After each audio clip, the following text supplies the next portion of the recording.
Today we have Roy, who's the global payments director, not just payments director, but global payments director for one of the biggest and most successful software and payments companies in the world, Finastra. Roy, it's great to have you here. Thanks for coming. Thank you very much, Tony. I really appreciate it. Yeah, very nice. So what I love about these things is how unpredictable these conversations are. I do know I've just been on a table, and it was great. It was a topic table, and it was labelled as corporate payments. I thought, well, that's interesting. I'm going to jump on there. Anyway, within about a quarter of a second, we started talking about buy now, pay later. And the conversation just went on, and it was, expansive and insightful and useful. So I'm hoping, Roy, that the people in the audience out there have not popped out to get a cup of tea, or if they are, they're doing it in earshot of this conversation, because I'm hoping that it will be insightful. I'm also not going to do anything about Finastra. If you want to find out what in Finastra's website says, it says, we enable the financial services world to deliver the future of banking, which I think is dead cool. But the website, but I'm going to talk to Roy about stuff that's really going on. And even in light of your global role, Roy, we're going to dig straight in to talk about the new payment architecture, because that is something that has kind of been rolling on for somewhere between ages and an eternity. We think that there's something imminent. It's coming down the line. We know that the contracts are out for this RFP. Well, I'd like you, in the context of you, happy for you to share a bit about you and what you do. But after that, let's talk about the consequences of NPA on other non-faster payments rail operators. Yeah, sure. Yeah, I mean, we are. I think you've made a very nice introduction for me. Thank you very much. I appreciate that very much. As regards to NPA, I mean, one of the things that we see particularly is that the UK, through its original faster payments capability, has been ahead of the curve for many years versus other countries. So even those countries where you would imagine there is a lot more technological advancement, actually, we in the UK are regarding our faster payments capability and our BACS capability now as being perhaps less fit for purpose than it was, or to respond to a new way of operating, and therefore we have this new capability coming downstream. Whereas a lot of countries are still trying to catch us up with regard to the original faster payments capability. But I think for us, when you look, there's three really sort of important areas that the other main rail operators. I mean, the easy ones to look at, obviously from a CHAPS perspective, you have the ability now to make much as those transactions increase within that faster payments world. So your CHAPS capability becomes probably more of a rarefied bank-to-bank settlement capability, whereas the NPA will be able to do things with higher payment thresholds. For instance, why not make our ability to close out a completion of a house sale, instead of waiting 2 or 3 days for your payments to go through, maybe you can do them instantly. This would improve matters in that really highly stressful time, just to that particular point. BACS, I think, is another, I think even Pay.UK don't really expect BACS to be affected too much too soon, but it's a medium termish. But it does open up the conversations around how you perhaps can deliver more in the world of direct credits, particularly. So if you've got a single debit, multiple payments, payroll, is there an advantage to somebody doing that on a real-time basis? Well, if your perspective is, I work for a large company, I get paid every month, then it's hard to sometimes see where that might be of value. But if actually you're working in the gig economy now, and you're an Uber driver, and you're getting paid every week, and you want to make certainty of payment, well, that's probably going to be an area where you don't want to do BACS, but equally you don't want single payments to be made. No, absolutely.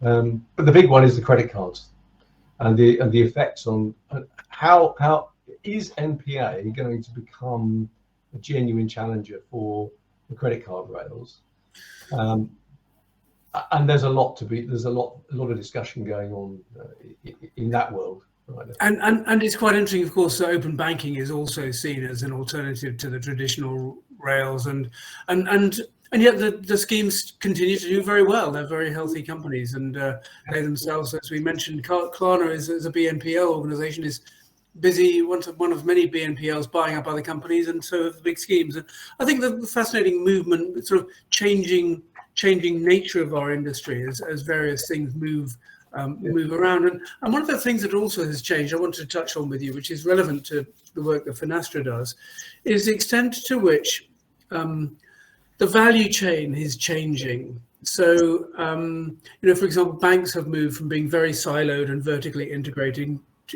to being much more integrated. And what do you think that implies for the world we're in? And to what extent does Finastra also have, if you like, an integrated ecosystem approach to partnering with others? Yeah, it's a really, really high-level strategy for the company. It's been in that the world of ecosystems and the world of marketplaces for a couple of years now, and we see this as a really major part of the strategic development of Finastra going forward, because it draws on two really important areas. One is, so much more collaboration is needed to exist in the real world, and you can gain collaboration through the use of APIs, through those technologies which enable you to say, share my services. So now, if we are more and more seeing things like embedded finance, banking as a service, where many of our customers actually would quite like to be able to say, I'll take billing from this area, but I'll take my FX rate from over here, or I'll choose my payment execution method in another environment. Whereas, of course, traditionally everybody's locked into a whole, the relationship between a bank and its suppliers is very much that traditional contract. I contract with you, you give me all the things that you buy from you. But now it's a possibility to say, well, I'll choose these 3 things from you, and I'll choose these other 2 things from another supplier, and that opens up challenges of collaboration. But the fintech world for us is we see, we are effectively, in one sense, because we're a software only company, we're like the world's largest fintech in this area. So actually what we see is we have a very large customer base, and most fintechs are very small.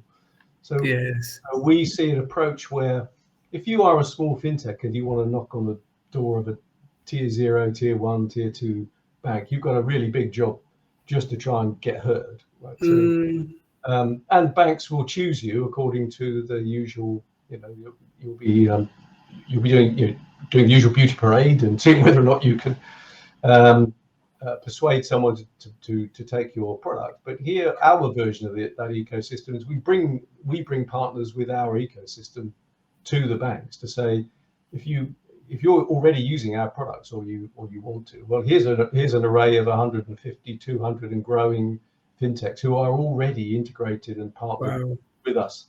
So the fintechs themselves get to knock on the doors because we, Finastra, a big enough gorilla to knock on those doors and be listened to, and already have those relationships. I've got to say, I mean that's such a brilliant idea, because in the UK we are particularly good at seeing big companies being open to small companies. I know that because I've only ever run small companies, and typically we only work with big companies, not very big ones, but big companies. And it's sometimes it's a struggle, as you say, to be heard. But if you're already plug and play, ready to go, you can kind of be the shop window, the portfolio of companies you're able to offer. And presumably there's a wafer thin slice that you make on the way through, so that helps you. And you're the trusted incumbent already. So, I think that's good. I mean, and as a result, presumably you have long-term relationships with your banks.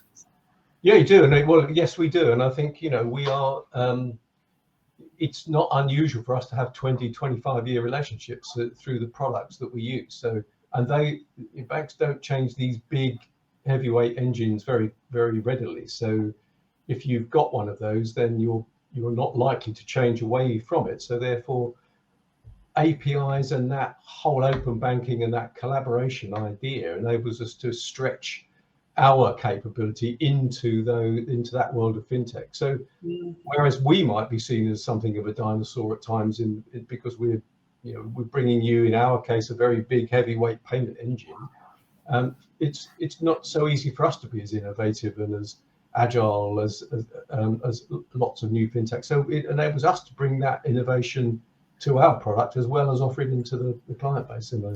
Very nice, and that's the network interconnected nature of our industry. It's wonderful. We're going to jump onto the next thing that I think is one of the unloved heroes of our space, which is to do with request to pay. I've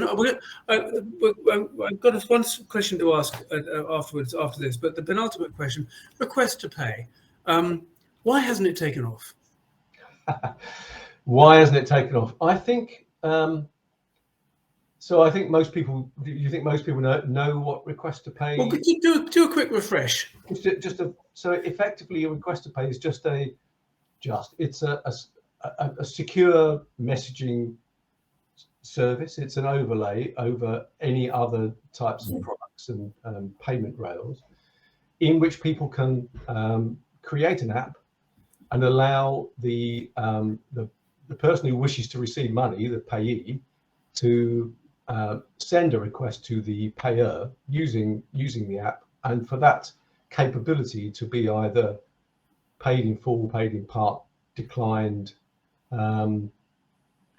or a request to extend the terms, or to create a conversation. So there's a number of use cases in that area which enables the digitization of that.